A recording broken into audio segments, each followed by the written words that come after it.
6 years ago when we started TrailRecon in our bone stock 2015 Jeep Wrangler JK, not in my wildest dreams did I ever think that I'd be driving a beast like this today.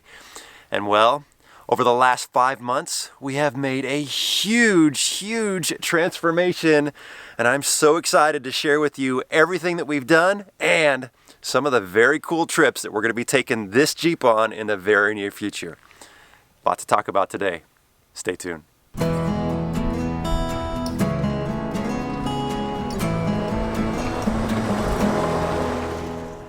Welcome to TrailRecon. I'm Brad, and I have never been this excited about a vehicle build than I am now with this JK. This has been so much fun putting this together, and I am so happy with how it turned out.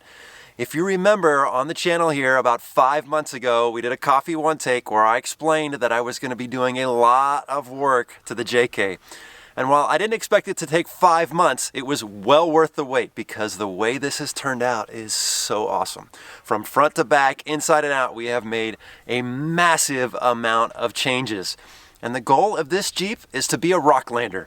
We're gonna go hit some hardcore trails, some of those trails that I've probably shied away from, and I still want to be able to do some long adventures. So I wanted to make this super capable, but still be drivable and be able to camp out of. And so I think we have met every one of those blocks. And so that's what I'm going to show you today. So let's get started, guys. I'm just going to take you from front to rear. We're going to talk about the new stuff and some of the things that I've done in the past, just so you're kind of up to speed on those.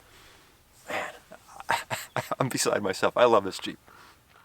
Okay, we're going to start with the front of the Jeep, but before I dive in, I'm going to mention that it's about 99% complete. So there's just a few little things that I want to address, just some wiring, a little bit of paint touch-up that I want to do onto the frame. And then after I'm done filming this, we're going to go do a shakedown run. Just kind of an easy trail, but we kind of get after it, flex it out, and see if there's anything else that needs to be addressed. And I'll be sure to film that and share that with you as well. But all right.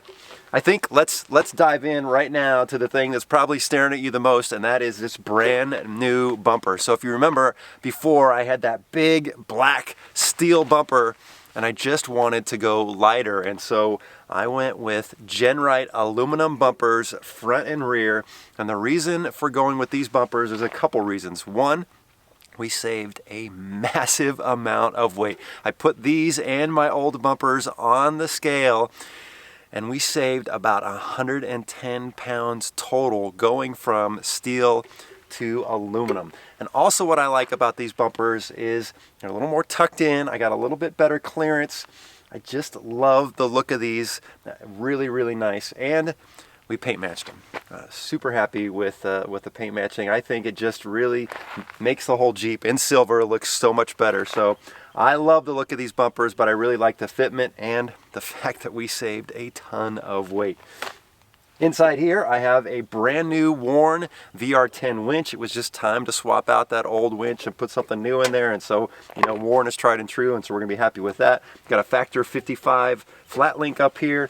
And then for lights, we didn't make a whole lot of changes. I've still got the KC Highlights Pro 6 light bar up there. I've got the KC headlights here, and we've got the Pro 6 in the front with the amber covers. And then for steering, I did upgrade a couple years ago to a heavy-duty PSC steering box. I didn't opt to go to hydraulic steering yet. We can do that with that box because it's already tapped for that. So we'll see how it goes when we get out on the trails with these bigger tires, which we'll talk about in a minute. If I feel like I need to do that, it won't be a huge transition because the box is already primed to make that. But right now we're just running a heavy-duty steering box, and then I have for tie rod and drag link is the Yetis from Steer Smarts, and we've had those for a while and they are holding up really well. So that's it for the front. Oh, let's talk about the engine. Still stock. Still the 3.6 liter bone stock engine. I have not touched it. I don't plan to ever modify it. I mean, if I could do a Hemi swap here in California, I would, but it's not an option for me. Okay, let's talk about wheels and tires. Well, there wasn't supposed to be any rain in the forecast, but we're getting a nice little drizzle now, but hopefully it just stays a drizzle. Okay, wheels and tires. These are some 39s. We went the BFG mud terrains, the KM3s, I've run these in a 37 and I've been pretty happy with them, but I really wanted to put some more rubber on here. And so 39s is it's just so much sidewall. We can pretty much tackle anything we want to. And we wrapped them around some KMC Machete beadlocks. I ran these beadlocks several years ago and they were awesome. They did very well. They were super durable. We scratched the heck out of them. Now they're all nice and shiny. They look like they've, just for a mall crawler vehicle, but we're going to change that. We're going to get these out and kind of scratch these up a little bit. But running a 39-inch tire, man, it just gets that diff off the ground a little bit more. It's going to give us all kinds of traction, a big old footprint. And so far on the road, these are super quiet. Now, obviously a mud terrain over time, sometimes they can get a little louder. We'll see how that goes. I didn't have any problems with the 37s, so I think these are going to be a great all-around tire.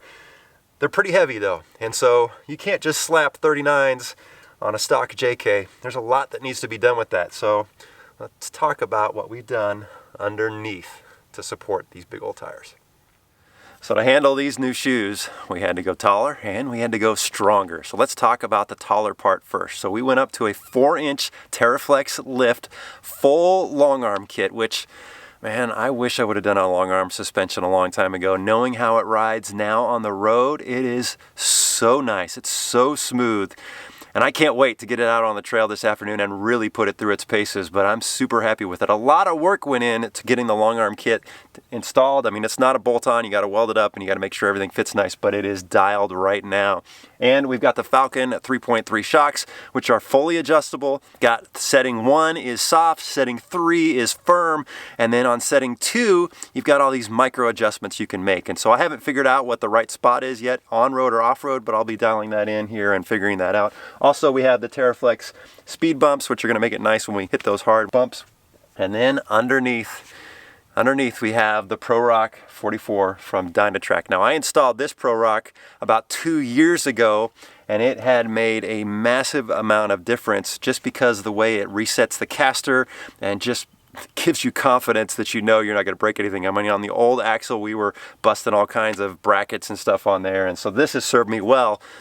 But the cool thing is that we installed a new 60 Dynatrack in the rear. And I had an opportunity to get Jim from Dynatrack on camera and talk about the 60. So let's roll into that. Let him tell you all about what we did on the rear. We are here at Dynatrack with Jim. Buddy, I am super excited about the beef that we just put in the back of the Jeep. Can you share with everybody why did you help me choose this specific axle? Sure. So, we've talked many times around the campfire. Off-roading is a progression. There's always guys that buy a brand new Jeep, throw $60,000 on top of that and drive out with everything. Right. But that's really not the norm. Most guys start with a Jeep.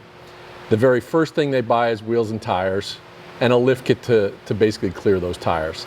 They may graduate to bigger tires later, and so they're thinking with a little bit of the future in mind, but it's a progression. Yeah. And you really fit that perfectly with this Jeep, right? Because you started with no axles. Right. What was the size tire you first started wheeling in this? 35. 35, right? But 35s are okay, but nobody really strives for 35s, right? You settle for 35s. Right. You really want 37s, and these days, people want 40s. Yeah. And we've seen this over the years. So as we've always built in axle packages that had all this, great strength, and were capable of doing all these crazy trails and crazy obstacles. That was a big step for the more average person. Right. And we have, our ProRock 44 is the most popular 44 front axle for a Jeep, period. I love mine. And there's so many guys out there, and then I talk to them on the trail, and they go, I'm thinking of what I should do next. I'm doing harder trails. I want to go to bigger tires. I want to go to 37s. I want to be able to go to 40s. Yeah. And we've been kind of hearing that for years now.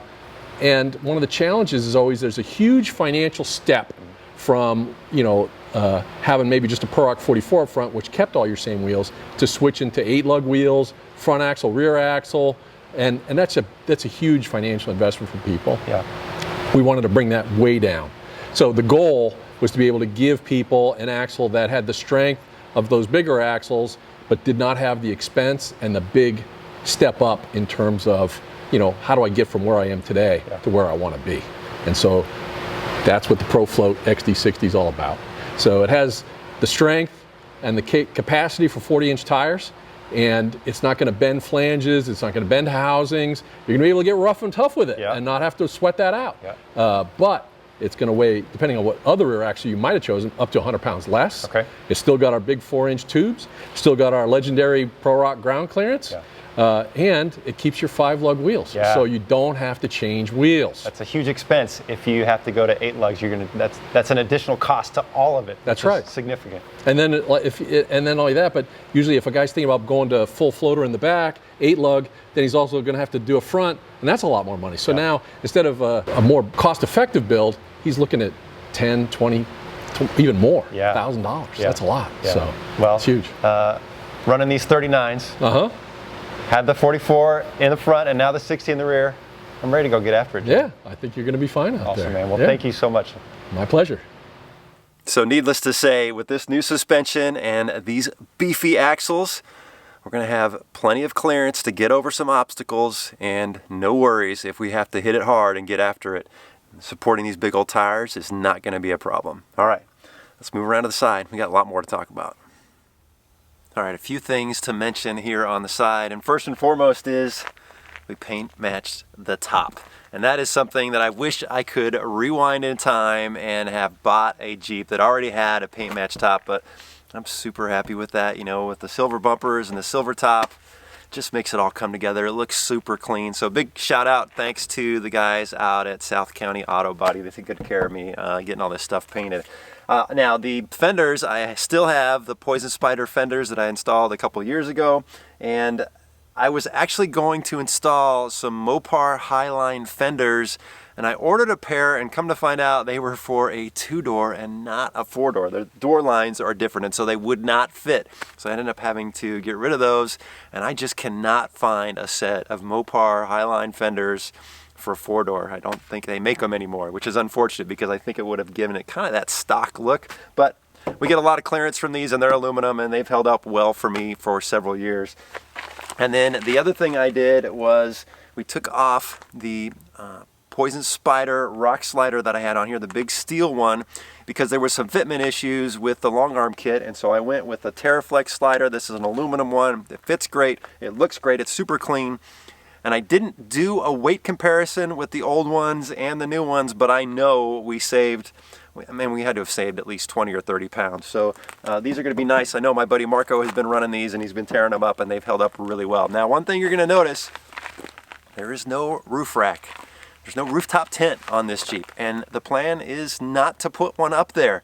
I mentioned that I want this to be capable out on some hardcore trails, and so I don't want to put a ton of weight up there. I'm going to carry a ground tent and all the goodies inside the vehicle and try to keep the weight off the top. Plus, I plan on taking the doors and tops off of this from time to time just to go have a little bit of extra fun when the weather's right. Okay, let's move around to the back, and then we'll start talking about some of the things we've done on the inside. All right, quite a few changes back here in the rear, but I already mentioned that we swapped out the rear bumper. But one thing to add on this GenRight bumper is it is so much more tucked up to the Jeep. The old bumper I had stood out about another 6 inches. This one is just nice and tight. We're gonna have a better departure angle for sure on this one. And there's some nice bright LED lights on the back of here as well. Back here you'll see that I got rid of the old LED lights that I had on there for years, and I just wanted to go back to more of a traditional look, so I installed some of the just standard tail lights back here. I don't know, I kind of like it. Over on this side is the tailgater table that I've had for years. This thing has been on here for a long time and served me well. And then we've got some of our Jeep Badge of Honors I've just been collecting over the years. We're going to hit some of these trails again, but there's a whole bunch of others that we're going to go tackle as well. So we'll be getting some more of those Badge of Honors. Now, inside the back of the Jeep, you can see that there is no big storage system back here. We just have a simple goose gear slider with my old Dometic fridge, and this is going to work great. You know, a cooler is a great option, but I just hate dealing with ice and water and everything getting soggy. Whether it's a day trip or a long weekend or multi-week trip, having a fridge is super nice to have. Then in the back, We got rid of the back seats, so we saved some weight there, but then I added the full Goose Gear plate system with the side cubbies, which gives us a lot of extra storage. So we're probably weight neutral after getting rid of those seats, but now we have all this open space back here, and there's a whole bunch of places to store things, to keep things nice and clean, to tie stuff down. This is going to be perfect. I'm going to be throwing some soft boxes back here, bags, whatever, and if we're, in a heavy duty windstorm or something, I can always sleep right here on this platform, but most of the time we're going to be ground tenting when we take this. Okay, let's hop into the interior. A couple little more things to talk about. Now, a few changes here in the inside of the Jeep, but a lot of this is still the same just because it's really worked well for me over the last few years. But the first thing is we put in some new seat covers. So these are from Catskin. I love the red. I think it just offsets all that silver, makes it look really nice in here. And they're just a very clean look. But the cool thing is that we added the heated and cooling option. So it's made it really nice in the summer, but in the winter, these are going to be super nice to have, the heated seats, because I didn't get that option when I bought this Jeep. Then up here we still have the Vector off-road bar, which I've got 67 Designs mounts to. So I've got my Garmin InReach, I've got my iPad here, and then I have my phone mounted over there. Works great. And then over on here I have the Jeep Unique mount where I've got my handheld ham radio, and then I went with a hard-mounted GMRS radio. I pulled the ham radio out, and the reason for that is because the last several events that I've been to, the two that I'm getting ready to go to, they're all GMRS. And so it seems that a whole shift in the community is going to GMRS. And while I still love ham and I'm still going to have ham capabilities, I think having a hard-mounted GMRS radio is the way to go going forward. And so I installed this Midland GMRS radio. I've got the small little stubby antenna out front, which works great, and so that's super nice. Otherwise, in here, it's pretty stock. And you know what? I've realized driving this around for the last couple days since I got it back from the shop that I really kind of missed hanging out inside this Jeep. I'm looking forward to doing some trips and some trails on this guy. Two last items that we've also done here in the last couple months is I put in a new rear 1350 drive shaft, and that's just because when we flexed it out, we realized that we needed a longer drive shaft. So the front one is still a 1350, that's the same, but the rear one, we had to go a little bit longer. And then I did a full aluminum skid plate underneath, and that'll give us some nice protection. It looks brand new. In fact, this entire Jeep looks like it's a mall crawler because it has all brand new parts on it, nothing's scuffed up. But I plan to fix that. We're gonna go hit some good trails with this thing and have some awesome adventures. I love going on long scenic trips and easy trails and checking out historical sites, but I also like getting after it. And this is the Jeep that's gonna take me there. We're gonna go do some hardcore trails. I'm gonna go do Fordyce, we're gonna go back to the Rubicon, we're gonna go do some local stuff that I haven't done yet, which I'm looking forward to, and just have fun. We're still gonna camp, and we're still gonna go hang out with friends and family and have some great adventures, but this is gonna allow a little more capability to what I've been doing recently, which I'm really looking forward to. So right now, I'm gonna go head out and go do kind of a little shakedown run. Just go enjoy the trail and just kind of see how everything runs, see if there's anything we need to adjust. But I'm pretty happy. I'm way more than pretty happy. I love how this Jeep has turned out, and I can't wait to get out and use it. Guys, thanks for joining me for this walk around of the JK. And if you have not been over to TrailRecon.com, go check it out. We've got all kinds of gear over there, and we've got plenty of merchandise you can check out. We've got our new patches over there. You might want to pick up one of those. Looking forward to having some great adventures here soon and taking you along with us. Thanks for watching.